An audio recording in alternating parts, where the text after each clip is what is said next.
আর্মানিয়া রাজ্যে, যেখানে লৌহ মুষ্টিতে শাসন বিস্তৃত ছিল, রাজা রাগনার তার স্বর্ণ সিংহাসনে বসেছিলেন। তীক্ষ্ণ চোখে তিনি বিচার সভার দিকে তাকাচ্ছিলেন। তিনি ছিলেন এক শক্তিশালী মানুষ, যুদ্ধে অপরাজিত, কিন্তু এখন তিনি এক ভিন্ন ধরনের সংঘাতের মুখোমুখি। তার প্রাসাদের ভেতরে তার 4 রানীর মধ্যে চলমান এক দ্বন্দ্ব। প্রথম রানী, রানী লিলিথ। লিলিথ ছিলেন প্রথম রানী, বিষধর সাপের মতো বুদ্ধিমতী এবং চাঁদের মতো সুন্দরী, কিন্তু তার হৃদয়ে ছিল পর্বত সম উচ্চাকাঙ্ক্ষা। তিনি নিজেকেই রাজার পাশে বসার একমাত্র যোগ্য মনে করতেন। তবে বয়স বাড়ার কারণে তিনি অন্যদের সামনে তার অবস্থান হারানোর ভয় পেতেন। দ্বিতীয় রানী, রাজকুমারী সিলিনা। সিলিনা এসেছিলেন প্রতিবেশী রাজ্য থেকে। রাজ্যদ্বয়ের মধ্যে মৈত্রী সুদৃঢ় করার জন্য রাজা তাকে বিবাহ করেছিলেন। বাইরে থেকে শান্ত মনে হলেও তার নিস্তব্ধতার পেছনে লুকিয়েছিল এক কৌশলী মস্তিষ্ক, যা নীরবে নিজের লক্ষ্য অর্জনের পরিকল্পনা করত। তৃতীয় রানী, মোহময়ী জিন্থ। জিন্থ ছিলেন এক মন্ত্রমুগ্ধকর সুন্দরী নারী, যিনি রাজবংশের নন বরং এক সম্ভ্রান্ত ব্যক্তির মেয়ে ছিলেন। তার মুগ্ধকর সৌন্দর্যের জন্য রাজা তাকে বিবাহ করেন, কিন্তু তার দেবদূতের মতো মুখের আড়ালে ছিল এক জ্বলন্ত আত্মা, যা রাজার হাতে পুতুল হয়ে থাকতে অস্বীকার করত। চতুর্থ রানী, রহস্যময়ী নেরিস। নেরিস, শেষ রানী, নিজেই ছিলেন এক রহস্য। কেউ জানত না তিনি কোথা থেকে এসেছেন বা কেন রাজা তাকে বেছে নিয়েছেন। তিনি বেশিরভাগ সময় নীরব থাকতেন, কিন্তু তার চোখে লুকিয়েছিল এক অন্ধকার রহস্য যা ভেদ করার সাহস কারও ছিল না। সেই রাতে রাজকীয় ভোজের জন্য রানীরা রাজার কক্ষে মিলিত হয়েছিলেন, তবে পরিবেশে ছিল তীব্র উত্তেজনা। ঈর্ষার দৃষ্টি, বিষাক্ত ফিসফিসানি এবং মেকি হাসি ভোজের টেবিলের চারপাশে ভূতের মতো ঘুরছিল। হঠাৎ একজন প্রহরী দ্রুত ছুটে এলো, তার মুখ মৃতের মতো বিবর্ণ। সে রাজার সামনে নতজানু হয়ে কম্পিত কণ্ঠে বলল, মহারাজ, আমাদের প্রাসাদের ভেতরেই বিশ্বাসঘাতকতা হয়েছে। সবাই দৃষ্টি বিনিময় করল এবং সন্দেহের তীর একে অপরের দিকে ছুটতে শুরু করল। কিন্তু রাজা অবিচলিত থাকলেন। তিনি রহস্যময় হাসি হেসে বললেন, আমি জানতাম আজ রাতে একটি নতুন খেলার সূচনা হবে। প্রহরীর কথা শুনে দরবার নীরব হয়ে গেল। সবার চোখ ছিল রাজার প্রতিক্রিয়ার দিকে। রাজা ধীরে ধীরে তার কাপটি টেবিলের ওপর রাখলেন এবং উঠে দাঁড়ালেন। তিনি প্রহরীর দিকে এগিয়ে গেলেন। রাজা শান্ত কিন্তু গোপন হুমকি মেশানো কণ্ঠে জিজ্ঞাসা করলেন, কে সেই বিশ্বাসঘাতক? প্রহরী এক মুহূর্ত ইতস্তত করে বলল, মহারাজ, আমরা একটি সাংকেতিক বার্তা পেয়েছি, যা আপনার সেনাবাহিনীর গতিবিধি এবং পরবর্তী আক্রমণের পরিকল্পনা সম্পর্কে তথ্য দিচ্ছিল। মনে হচ্ছে কেউ রাজ্যের গোপনীয়তা ফাঁস করার চেষ্টা করছে। সঙ্গে সঙ্গে পরিবেশ থমকে গেল। সবার দৃষ্টি 4 রানীর দিকে ঘুরল। রানী লিলিথ স্থির হয়ে বসে রইলেন। তার চোখে ক্রোধ জ্বলছিল, যেন তিনি তাকে অভিযুক্ত করার সাহস করা ব্যক্তিকে ভয় দেখাচ্ছেন। সিলিনা দ্রুত হৃৎস্পন্দনকে শান্ত করার চেষ্টা করে বুকে হাত রাখলেন। জিন্থ শান্তভাবে তার পানীয় পান করতে থাকলেন, কিন্তু তিনি শিয়ালের দৃষ্টিতে সবাইকে পর্যবেক্ষণ করছিলেন। নেরিস ছিলেন একমাত্র ব্যক্তি যিনি নড়াচড়া করলেন না, যেন তিনি এই ঘটনা ঘটবে বলে প্রত্যাশা করেছিলেন। রাজা কয়েক কদম এগিয়ে বললেন, আমরা শীঘ্রই সত্য জানতে পারব। যতক্ষণ না আমি আমার বিশ্বাসঘাতককে খুঁজে পাচ্ছি, ততক্ষণ কেউ প্রাসাদ ত্যাগ করবে না। এরপর তিনি তার বিশ্বস্ত পরামর্শদাতা সেনাপতি অ্যালড্রিকের দিকে ফিরে বললেন, দরজা বন্ধ করে দাও এবং প্রতিটি কক্ষ তল্লাশি করো, কাউকে বিশ্বাস করবে না। রাজা যখন তার কক্ষে ফিরলেন, তখন নেরিসকে সেখানে তার জন্য অপেক্ষা করতে দেখলেন।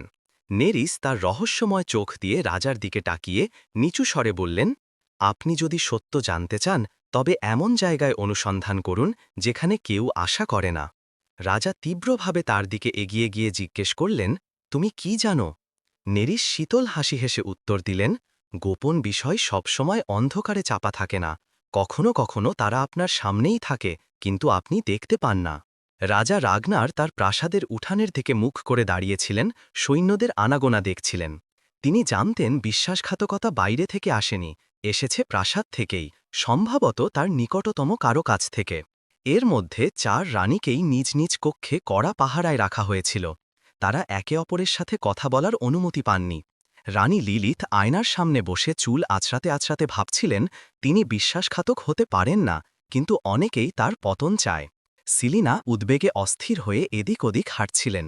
জিন্থ ঠাট্টার হাসি নিয়ে সিলিংয়ের দিকে তাকিয়েছিলেন, আর নেরিস তিনি মেঝেতে বসে ধীরে ধীরে গলে যাওয়া মোমবাতির দিকে তাকিয়েছিলেন, যেন সবকিছু ঘটবে বলে তিনি জানতেন। যখন একজন প্রহরী তাকে রাজার ডাকের কথা জানাল, তিনি শান্ত কণ্ঠে বললেন, সবকিছু শেষ পর্যন্ত শুরু হয়েছে। রাজা রাগনার সিংহাসন কক্ষে নেরিসের জন্য অপেক্ষা করছিলেন। নেরিস প্রবেশ করলে রাজা গভীরভাবে তাকে দেখলেন। তিনি বললেন, তুমি যা বলছো তার চেয়ে বেশি জানো নেরিস। নেরিস হালকা হাসলেন এবং রাজার কাছে ধীরে ধীরে এগিয়ে গিয়ে বললেন, কখনো কখনো আপনাকে বিশ্বাসঘাতককে খুঁজতে বেশি দূরে যেতে হবে না, শুধু সঠিক প্রশ্নটি জিজ্ঞাসা করতে হবে। রাজা পিছিয়ে এসে জিজ্ঞাসা করলেন, আর সঠিক প্রশ্নটি কি? তিনি ফিসফিস করে বললেন, কেন এখন এবং কেন এই বিশেষ বার্তা? হঠাৎ দরজা সশব্দে খুলে গেল এবং সেনাপতি অ্যালড্রিক হাতে এক টুকরো কালো কাপড় নিয়ে প্রবেশ করলেন। তিনি নতজানু হয়ে রাজাকে বললেন, মহারাজ, আমরা প্রাসাদের একটি কক্ষ থেকে এটি পেয়েছি। আমার মনে হয় আপনার এটি দেখা উচিত। রাজা কাপড়টি হাতে নিলেন এবং খুলতেই তার চোখ বিস্ময়ে বিস্ফারিত হল। এতে এমন একটি প্রতীক ছিল যা সেখানে থাকার কথা ছিল না, তারই এক রানীর প্রতীক। এটি ছিল স্পষ্টতই রাজকুমারী সিলিনার প্রতীক। রাজা অ্যালড্রিকের দিকে ফিরে পাথর হয়ে যাওয়া কণ্ঠে জিজ্ঞাসা করলেন, কোথায় পেয়েছ এটি? সেনাপতি সতর্কতার সাথে উত্তর দিলেন, এটি পশ্চিম কক্ষের একটি পর্দার পিছনে লুকিয়ে রাখা ছিল, ঠিক রানীদের কক্ষের দিকে যাওয়ার পথে। রাজা দ্রুত সিলিনার কক্ষের দিকে গেলেন। সিলিনা জানালা দিয়ে দাঁড়িয়েছিলেন, তার চোখে ছিল উদ্বেগ। রাজা ওড়নাটি তার সামনে ছুড়ে দিয়ে বললেন, এর ব্যাখ্যা দাও। সিলিনা ফিসফিস করে বললেন, এটি কোনো প্রমাণ নয়। রাজা দৃঢ়ভাবে তার চিবুক ধরে বললেন, আমার সঙ্গে খেলো না সিলিনা। যদি তুমি নির্দোষ হও তবে প্রমাণ করো তোমার ওড়না সেখানে কিভাবে গেল। সিলিনা গভীরভাবে শ্বাস নিয়ে বললেন, এটি কয়েকদিন আগে চুরি হয়েছিল। আমি আপনাকে বলিনি কারণ আমি মনে করিনি এটি গুরুত্বপূর্ণ, কিন্তু মনে হচ্ছে কেউ আমাকে ফাঁসানোর চেষ্টা করছে। নীরবতার এক মুহূর্তে নেরিস শান্তভাবে প্রবেশ করলেন। তিনি পরিস্থিতি দেখে শান্ত কিন্তু তীক্ষ্ণ কণ্ঠে বললেন, সে বিশ্বাসঘাতক নয়। রাজা শীতলভাবে তার দিকে ফিরে বললেন, তুমি কিভাবে জানো? নেরিস আত্মবিশ্বাসের সাথে উত্তর দিলেন, যে বিশ্বাসঘাতকতা করে সে এমন সুস্পষ্ট প্রমাণ রেখে যায় না। ওড়নাটি সেখানে রাখা হয়েছিল যাতে সেটি খুঁজে পাওয়া যায়। এটি একটি ফাঁদ মহারাজ। রাজা কিছুক্ষণ তাকে দেখলেন, তারপর সিলিনার দিকে ফিরে বললেন, যদি এটি কৌশল হয় তবে কে এটি করেছে? নেরিস মৃদু হেসে রাজার দিকে তাকিয়ে বললেন, সিলিনার অপসারণে কার লাভ হবে? আর প্রশ্ন হল, কার সাহস আছে রাজার সঙ্গে খেলার? ঠিক সেই মুহূর্তে প্রাসাদে এক তীক্ষ্ণ ভয়ঙ্কর চিৎকার শোনা গেল। এটি ছিল এমন একটি চিৎকার যা একটি মৃতদেহ আবিষ্কারের প্রতিধ্বনি করছিল। চিৎকারটি প্রাসাদের দেওয়াল জুড়ে প্রতিধ্বনিত হল। রাজা রাগনার দ্রুত পায়ে শব্দের উৎস অভিমুখে গেলেন। প্রধান হলঘরের দরজায় সৈন্যরা একটি মৃতদেহকে ঘিরে জড়ো হয়েছিল। সাদা মার্বেলের মেঝেতে রক্ত ছড়িয়েছিল এবং মৃত চোখগুলো শূন্যের দিকে তাকিয়েছিল। সেনাপতি অ্যালড্রিক বললেন, এটি দাসী মিলা মহারাজ। মিলা ছিলেন রানীদের কক্ষে কাজ করা একজন অনুগত দাসী। সবাই ফিসফিস করতে শুরু করল, কেন তাকে হত্যা করা হলো? রাজা নতজানু হয়ে লাশটি দেখলেন এবং প্রহরীকে নির্দেশ দিলেন, তার জিনিসপত্র তল্লাশি করো, তার শেষ গতিবিধি সম্পর্কে সব জানতে চাই। রানী লিলিথ বললেন, এটা কেবল কাকতালীয় ঘটনা নয়, বিশ্বাসঘাতকতার বার্তা, তারপর সিলিনার ওড়না আর এখন মৃতদেহ। মনে হচ্ছে খুনি আমাদের মধ্যেই আছে। জিন্থ, যিনি চুপচাপ দৃশ্যটি দেখছিলেন, বললেন, অথবা খুনি চায় আমরা যেন তাই বিশ্বাস করি। কিন্তু নেরিস অন্য কিছুতে মনোযোগ দিলেন। তিনি লাশের কাছে গিয়ে মিলার শীতল হাত স্পর্শ করলেন। তার শক্ত আঙুলের মধ্যে কিছু একটা আটকে থাকতে দেখলেন, এক টুকরো ছোট গাঢ় নীল কাপড়। তিনি সেটি সবার সামনে তুলে ধরে নিচু কিন্তু শোনা যায় এমন কণ্ঠে বললেন, এটি মিলার নয়। রাজা কাপড়টির দিকে তাকিয়ে রানীদের দিকে ফিরলেন। তিনি জানতেন প্রত্যেকেই নির্দিষ্ট রঙের পোশাক পরেছেন। লিলিথ কালো সোনালি, সিলিনা রূপালি, জিন্থ লাল আর নীলিস গাঢ় সবুজ। কিন্তু এই নীল রং? রাজা সেনাপতি অ্যালড্রিককে জিজ্ঞাসা করলেন, প্রাসাদে কে এই রঙের পোশাক পরে? অ্যালড্রিক কিছুক্ষণ ভাবলেন, তারপর শুকনো কণ্ঠে বললেন, মহারাজ, রাজকীয় প্রহরীরা। আরেকবার মারাত্মক নীরবতা নেমে এলো। এর অর্থ কি খুনি রানীদের মধ্যে কেউ নন, বরং রাজার প্রহরীদের মধ্যেরই কেউ? নেরিস ফিসফিস করে রাজাকে বললেন, এখন আপনি সত্য দেখতে শুরু করেছেন মহারাজ, কিন্তু আসল প্রশ্ন হল কে তাকে হত্যা করেছে তা নয়, বরং তিনি কেন মৃত্যুর আগে এটা ধরেছিলেন। রাজা রাগনার তার সিংহাসনে বসে জিন্থের কক্ষ থেকে উদ্ধার হওয়া বার্তাটির দিকে তাকিয়েছিলেন। বিশ্বাসঘাতকতা সবসময় শত্রুর কাছ থেকে আসে না, বরং আপনার নিকটতম মানুষের কাছ থেকে আসে। তিনি চার রানীর দিকে দীর্ঘ দৃষ্টিতে তাকালেন। তাদের প্রত্যেকেরই উদ্দেশ্য ছিল, কিন্তু শুধুমাত্র একজনই অন্ধকারে ছুরি লুকিয়ে রেখেছিল। রাজা নেরিসকে জিজ্ঞাসা করলেন, তুমি বলেছিলে মিলা মৃত্যুর আগেই কিছু আঁকার চেষ্টা করছিল, তুমি কি খুঁজে পেয়েছ সেটি কি? নেরিস তৎক্ষণাৎ উত্তর না দিয়ে আবারও লাশের কাছে গেলেন। তিনি শক্ত হয়ে যাওয়া হাতের দিকে তাকিয়ে ফিসফিস করে বললেন, এটি কোনো সংখ্যা নয়, এটি একটি অক্ষর। সবাই মিলার হাতের দিকে তাকালো, যেখানে তার শক্ত আঙুলগুলো একটি নির্দিষ্ট অক্ষর নির্দেশ করছিল, এল। রানী লিলিথের মুখ এক মুহূর্তের জন্য ফ্যাকাশে হয়ে গেল, কিন্তু তিনি দ্রুত নিজেকে সামলে নিয়ে শান্ত কিন্তু ক্রোধে ভরা কণ্ঠে বললেন, তুমি কি আমাকে ইঙ্গিত করছো? এটা হাস্যকর।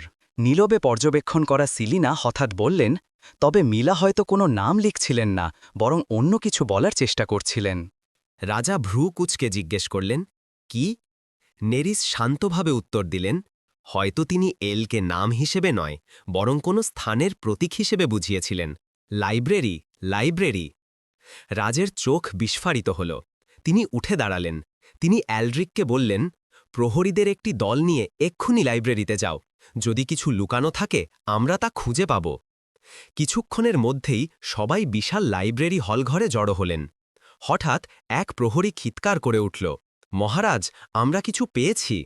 সবাই লাইব্রেরির এক অন্ধকার কোণে ছুটে গেল। সেখানে একটি ছোট কার্পেট ছিল। প্রহরী সেটি তুলতেই মেঝেতে পাথর দিয়ে তৈরি একটি গোপন দরজা উন্মোচিত হল। রাজা দরজার দিকে তাকিয়ে তার 4 রানীর দিকে দেখলেন। তারপর নিচু কিন্তু দৃঢ় কণ্ঠে বললেন, এই রহস্য যাই হোক না কেন, এখন এর অবসান ঘটানোর সময় এসেছে। রাজা রাগনারের মশাল হাতে সেনাপতি অ্যালড্রিক এবং নেরিসকে নিয়ে অন্ধকার সুড়ঙ্গের গভীরে প্রবেশ করলেন। কয়েক মিনিট হাঁটার পরে তারা একটি ছোট পাথরের ঘরে পৌঁছলেন। কক্ষের দেয়াল জুড়ে ছিল রহস্যময় প্রতীক। ঘরের কেন্দ্রে ছিল একটি প্রাচীন পাথরের টেবিল, তার ওপর যত্নের সাথে খোদাই করা একটি ছোট বাক্স। রাজা সতর্কতার সাথে বাক্সটি স্পর্শ করলেন। এটি অদ্ভুতভাবে ঠান্ডা ছিল। তিনি ফিসফিস করে জিজ্ঞেস করলেন, এটা কি? নেরিস বললেন, এটা শুধু একটা বাক্স নয়, অতীত থেকে আসা এক বার্তা। রাজা ধীরে ধীরে বাক্সটি খুললেন। ভেতরে ছিল লাল শিলমোহরযুক্ত একটি প্রাচীন পাণ্ডুলিপি। নেরিস গভীর শ্বাস নিয়ে বললেন, এই বিশ্বাসঘাতকতা বহু বছর আগে শুরু হয়েছিল, এবং এই বার্তা সব কিছু উন্মোচন করবে। রাজা দৃঢ় হাতে শিলমোহর ভেঙে কাগজটি খুললেন। তার চোখ প্রতিটি শব্দ পড়ার সাথে সাথে বিস্ফারিত হতে লাগল। হঠাৎ তিনি থেমে গেলেন এবং তার মুখে বিস্ময় নিয়ে নেলিসের দিকে তাকালেন। রাজা ধীরে ধীরে কিন্তু ক্রোধে ভরা কণ্ঠে পড়লেন, যে এই বার্তাটি খুঁজে পাবে সে জানুক যে এই প্রাসাদ এক বিশাল বিশ্বাসঘাতকতার উপর নির্মিত। রাগনার যে সিংহাসনে আজ শাসন করছেন তার পূর্বপুরুষদের তার উপর কোনো অধিকার ছিল না। সত্য গোপন করার জন্য শক্তি প্রয়োগ করা হয়েছে এবং রক্ত ঝরানো হয়েছে, কিন্তু গোপনীয়তা চিরকাল চাপা থাকে না। অ্যালড্রিক ভ্রুকুচকে জিজ্ঞেস করলেন, এর মানে কি? রাজা ক্ষুব্ধ হয়ে বিড়দের করলেন, এর মানে হল আমার পরিবারই সেই আসল পরিবার নয় যারা সিংহাসনের যোগ্য ছিল। এই আবিষ্কার রাজ্যের ভিত্তি নাড়িয়ে দিল। নেরিস এগিয়ে এসে বললেন, এই বার্তাটি উদ্দেশ্যহীনভাবে লেখা হয়নি, এটি সঠিক সময়ে কারো হাতে পৌঁছানোর জন্য এখানে রাখা হয়েছিল। রাজা তীক্ষ্ণভাবে তার দিকে তাকালেন, তুমি কি আগে থেকেই এ বিষয়ে জানতে? নেরিস হালকা হাসলেন, আমি শুধু সন্দেহ করতাম, এবং এখন আমার কাছে প্রমাণ আছে। ঠিক সেই মুহূর্তে সুরঙ্গে দ্রুত পায়ের শব্দ শোনা গেল। এক উদ্বিগ্ন প্রহরী এসে রাজাকে বলল, মহারাজ, প্রাসাদে বিশৃঙ্খলা চলছে, রানী লিলিথ ক্ষমতা দখলের চেষ্টা করছেন। রাজার চোখ বিস্ফারিত হল। তিনি অ্যালড্রিককে গর্জন করে বললেন, অবশ্যই প্রাসাদে ফিরে যাও এবং এই প্রহসন বন্ধ করো। প্রহরীরা সুরঙ্গ থেকে ছুটে বেরিয়ে যাবার সময় রাজা রাগনার মুহূর্তের জন্য সেখানেই দাঁড়িয়ে রইলেন, তার দিকে তাকিয়ে থাকা নেরিসের আত্মবিশ্বাসী হাসির দিকে। নেরিস ফিসফিস করে বললেন, মনে হচ্ছে খেলা শুরু হয়ে গেছে মহারাজ। রাজা তার মুঠি শক্ত করলেন এবং বুঝলেন যে রাতটি শেষ হয়নি, বরং কেবল শুরু হয়েছে। রাজা রাগনার যখন সিংহাসন কক্ষে প্রবেশ করলেন তখন পরিবেশ ছিল উত্তেজনাময়। তার প্রথম রানী লিলিথ হলের প্রান্তে দাঁড়িয়েছিলেন, তার চোখে ছিল বিদ্বেষ। সিলিনা এবং জিন্দ সতর্কভাবে পরিস্থিতি পর্যবেক্ষণ করছিলেন। লিলিথ তীক্ষ্ণ স্বরে বললেন, আমি জানতাম তোমার দিন আসবে রাগনার, আমি তোমাকে অনেক দিন ধরে পর্যবেক্ষণ করছি। রাজা শুকনো কণ্ঠে তার রানীর দিকে তাকিয়ে জিজ্ঞেস করলেন, তোমার কথার অর্থ কি? লিলিত শয়তানি হাসি হেসে বললেন, সব কিছুই। এই সিংহাসন তোমার নয়, এটি আমার বাবার, এবং শীঘ্রই এটি ফিরে আসবে। কথাগুলো ছুরির মতো রাজার হৃদয় বিথল। তিনি এখন জানতেন যে তার স্ত্রী কেবল তাকে ভালোবাসতেন না, বরং যে কোনো মূল্যে তার শাসন ছিনিয়ে নিতে চেয়েছিলেন। সিলিনা এক কদম এগিয়ে জিজ্ঞেস করলেন, সব কিছুর পেছনে তুমিই ছিলে, তাই না? বার্তাটে খেলার শুরু ছিল, কিন্তু তুমি আশা করনি যে সত্য উন্মোচিত হবে, তাই তো? লিলিথ বিদ্রুপ করে হাসলেন, তুমি সব সময় এই খেলার একটি ক্ষুদ্র অংশ ছিলে সিলিনা, আর এখন শেষের সময় এসেছে। নেরিস, যিনি রাজার সাথে কক্ষে প্রবেশ করেছিলেন, তীক্ষ্ণ চোখে পরিস্থিতি দেখছিলেন। তিনি নিচু কিন্তু শোনা যায় এমন কণ্ঠে বললেন, যদি তুমি মনে করো এটা এখানেই শেষ, তবে ভুল করেছ। তুমি জানতে না যে তোমার শেষ চালটি প্রকাশ হয়ে গেছে। লিলিথের মুখে মুহূর্তের জন্য বিস্ময়ের ছাপ দেখা গেল, কিন্তু তিনি দ্রুত তা সামলে নিলেন। তিনি মাথা নেড়ে বললেন, যদি তুমি সেই পাণ্ডুলিপির কথা বলছ, তবে আমি মনে করি না তা কিছু পরিবর্তন করবে। কিন্তু হঠাৎ সেনাপতি অ্যালড্রিক প্রহরীদের একটি দল নিয়ে কক্ষে প্রবেশ করলেন। তিনি গভীর কণ্ঠে রাজাকে বললেন, মহারাজ, আমাদের কাছে লিলিথের অসংখ্য অপরাধে জড়িত থাকার প্রমাণ আছে। কয়েকদিন আগে আপনাকে হত্যার চেষ্টার পিছনে তিনিই ছিলেন। রাজা এক মুহূর্তের জন্য স্তম্ভিত হলেন, তারপর শান্ত কণ্ঠে বললেন, তাকে গ্রেফতার করো। লিলিথ পালানোর চেষ্টা করলেন, কিন্তু প্রহরীরা তার চেয়ে দ্রুত ছিল। তিনি হাঁটু গেড়ে বসে পড়লেন, ক্রোধে তার চোখ বিস্ফারিত হল। তিনি বললেন, তুমি সিংহাসনের বিশ্বাসঘাতক, এটি আমার কাছে ফিরে আসবে। কিন্তু পালানোর কোনো সুযোগ ছিল না। রাজা হঠাৎ বুঝতে পারলেন যে এই খেলা শেষ হয়েছে। এটি তার প্রত্যাশিত সমাপ্তি ছিল না, তবে এটি ছিল রাজ্যের জন্য এক নতুন যুগের সূচনা। নেরিস রাজার কাছে এগিয়ে এসে নিচু স্বরে বললেন, এখন সিংহাসন সম্পূর্ণভাবে আপনার, কিন্তু মনে রাখবেন সবকিছু প্রজ্ঞা দিয়ে শুরু হয় এবং প্রজ্ঞা দিয়েই শেষ হয়। রাজা রাগনার হাসলেন, তিনি জানতেন অন্ধকার কেটে গেছে, তবে আলোর পথ দীর্ঘ ছিল। রাজ্যের পরিবর্তন প্রয়োজন, এবং এখন সেই পরিবর্তনের সময়। এভাবেই বিশ্বাসঘাতকতার খেলা শেষ হল, কিন্তু রাজা বুঝতে পারলেন যে সত্য সবসময় তার চেয়ে বেশি জটিল ছিল যা দেখা যায়।